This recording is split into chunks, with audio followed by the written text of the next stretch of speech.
যেই ছেলেটাকে একদিন সবার সামনে অপমান করে গলা ধাক্কা দিয়ে বের করে দেওয়া হয়েছিল তার কাজ থেকে, সেই ছেলেটাই একদিন নিজের হোটেল দাঁড় করিয়ে প্রমাণ করে দিল কাজের প্রতি নিষ্ঠা আর ভালোবাসা থাকলে ভাগ্যকেও বদলানো যায়। নিরিবিলি গ্রাম, চারদিকে সবুজ ধান ক্ষেত, কাঁচা রাস্তা, পাখির ডাক গাছে গাছে। সেই গ্রামের এক কোণে ছিল একটা ভাঙা কুঁড়ে ঘর। সেখানে থাকতো রাহুল, তার মা আর ছোট বোনকে নিয়ে। রাহুলের মা লোকের বাড়িতে রান্নার কাজ করে কোনো রকমে সংসার চালাতেন। রাহুল পড়াশোনা করত। তার মনের মধ্যে ছোট্টবেলা থেকে একটা স্বপ্ন ছিল, বড় হয়ে সে মাকে অনেক সুখ দেবে, মাকে আর কাজ করতে দেবে না। কিন্তু জীবন সবসময় স্বপ্নের মতো হয় না। মা অক্লান্ত পরিশ্রম করতে করতে একদিন অসুস্থ হয়ে পড়লেন। রাহুল তাকে হাসপাতালে নিয়ে গেল, কিন্তু সব চেষ্টা ব্যর্থ করে দিয়ে মা চলে গেল চিরদিনের মতো। সেদিন রাহুলের পৃথিবীতে যেন অন্ধকার নেমে আসলো। রাতের অন্ধকারে ঘরের এক কোণে বসে কাঁদতে কাঁদতে সে একটা প্রতিজ্ঞা করল, যদি আমি মাকে ভালো চিকিৎসা করাতে পারতাম, হয়তো মা আজও বেঁচে থাকতো। আমি এতটাই যোগ্য হব যাতে আমার বোন জীবনে সমস্ত সুখ পায়, জীবনে তাকে আর কখনো কষ্ট না করতে হয়। এখন তার একমাত্র অবলম্বন তার ছোট্ট বোন। কিন্তু শুধু স্বপ্ন দেখলেই তো হয় না। দুই ভাই বোনের দুবেলা দুমুঠো পেট ভরার মতন অন্নের সংস্থান নেই। ভাঙা ঘর, চারদিকে দারিদ্রতার চিহ্ন।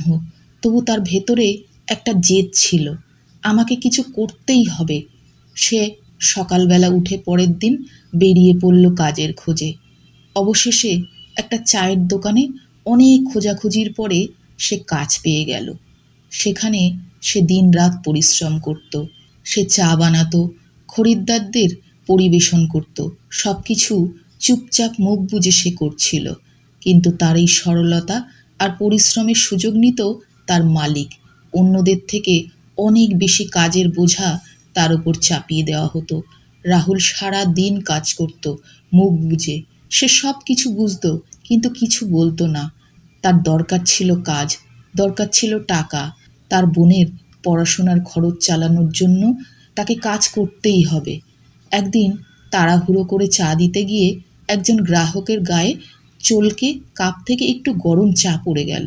গ্রাহক রেগে আগুন। সে অশ্রাব্য গালিগালাজ করতে শুরু করলো। এমনকি রাগের মাথায় রাহুলের গালে চড় বসিয়ে দিল। রাহুল ভেবেছিল মালিক তাকে বাঁচাবে, অন্তত তার হয়ে দুটো কথা বলবে। কিন্তু না, মালিক উল্টো তার ঘাড় ধরে দোকান থেকে বের করে দিল। রাহুল কাঁদতে কাঁদতে মালিকের পা জড়িয়ে ধরে বলল, আমাকে বের করবেন না, আমার টাকার খুব দরকার, আমি আর ভুল করব না, এই রকম ভুল আর কখনো হবে না। কিন্তু মালিক তার একটাও কথা শুনল না। রাহুল রাস্তার এক কোণে বসে সারা রাত কাটিয়ে দিল। সেই রাতে রাহুল রাস্তার ধারে বসে চিন্তা করতে করতে কখন যে ঘুমিয়ে পড়ল সেও জানে না। বোনের স্কুলের খরচা, সংসারের খরচ কিভাবে সামলাবে সে? ভোর হলো, সূর্যের আলো ধীরে ধীরে চারদিকটা আলোকিত করে তুলল। রাহুলের ক্লান্ত শরীর, সে বাড়ির দিকে ফিরছিল। রাস্তার দুই পাশে ছোট ছোট দোকান, চায়ের দোকান, মুদি দোকান, খাবারের দোকান। সবাই দিনের শুরু করার প্রস্তুতি নিচ্ছে। কেউ গ্যাস জ্বালাচ্ছে, কেউ পণ্য সাজাচ্ছে। আর কিছুক্ষণের মধ্যেই রাহুল দেখল সেই দোকানগুলোর সামনে গ্রাহকের ভিড়। রাহুল থমকে দাঁড়ালো। সে মনে মনে ভাবল, আমি যদি নিজের এই রকম একটা ব্যবসা শুরু করি তাহলে কেমন হয়? কেউ আমাকে অপমান করবে না, সে স্বাধীনভাবে উপার্জন করতে পারবে। সে দৌড়াতে শুরু করলো। সে বাড়িতে পৌঁছলো। মা একটা ভাঁড়ের মধ্যে প্রতিদিন কিছু পয়সা ফেলতো। রাহুল সেই ভাঁড়টাকে হাতে নিয়ে ভেঙে ফেলল। বোন অবাক হয়ে বলল, কি করছিস দাদা? রাহুল তার হাত ধরে বলল, নতুন করে শুরু করব। ওই ভাঁড় ভাঙার পরে বেরিয়ে এলো 500 টাকা, কিছু খুচরো পয়সা, কিছু নোট, সব মিলে 500 টাকা। এই টাকা দিয়ে রাহুল চা, দুধ, চিনি আর একটা স্টোভ কিনল। সে ঠিক করলো সে চায়ের দোকান খুলবে, আর বাসনপত্র বাড়ি থেকেই নিল।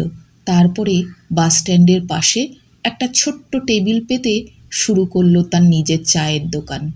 নতুন কাজ, ভয়, উৎকণ্ঠা সব কিছু ছিল, কিন্তু অবাক করা ব্যাপার, দোকান খোলার মাত্র আধ ঘন্টার মধ্যেই গ্রাহক আসতে শুরু করলো।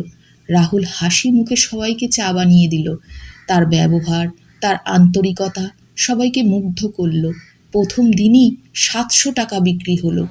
রাহুল আনন্দে দৌড়ে বাড়িতে এলো, বোনকে বলল, দেখ বোন, প্রথম দিনই 200 টাকা লাভ হয়েছে। তারপর থেকে শুরু হলো জীবনের সংঘর্ষ। প্রতিদিন সকাল থেকে সন্ধে পর্যন্ত অক্লান্ত পরিশ্রম। দিন যায়, পরিশ্রম বাড়ে, খরিদ্দারের সংখ্যাও বাড়ে। 6 মাসের মধ্যে তার ব্যবসা খুব ভালোভাবে চলতে শুরু করলো। একদিন বোন বলল, দাদা, এইবার একটা ছোট্ট হোটেল খুললে কেমন হয়? রাহুল বলল, খুব ভালো আইডিয়া, কিন্তু টাকার দরকার। টাকা পাবো কোথা থেকে? বোন হাসল, হেসে বলল, তুই প্রত্যেক দিন চায়ের দোকান থেকে যা আয় করে এনে আমার হাতে দিস, আমি সেগুলো জমিয়ে রাখি। এইবার শুরু হলো একটা পুরনো হোটেলের খোঁজ। পুরনো হোটেল কম দামে পাওয়া গেলে তারা ভাই বোন দুজন মিলে সেই হোটেলটাকে আবার নতুন বানিয়ে নেবে। সেই উদ্দেশ্যে প্রায় 15 দিন ধরে খোঁজাখুঁজির পরে একটা কম দামে পুরনো ভাঙাচোরা হোটেল পাওয়া গেল। দুই ভাই বোন মিলে প্রায় 1 মাস ধরে সেই হোটেলটার পেছনে পরিশ্রম করল।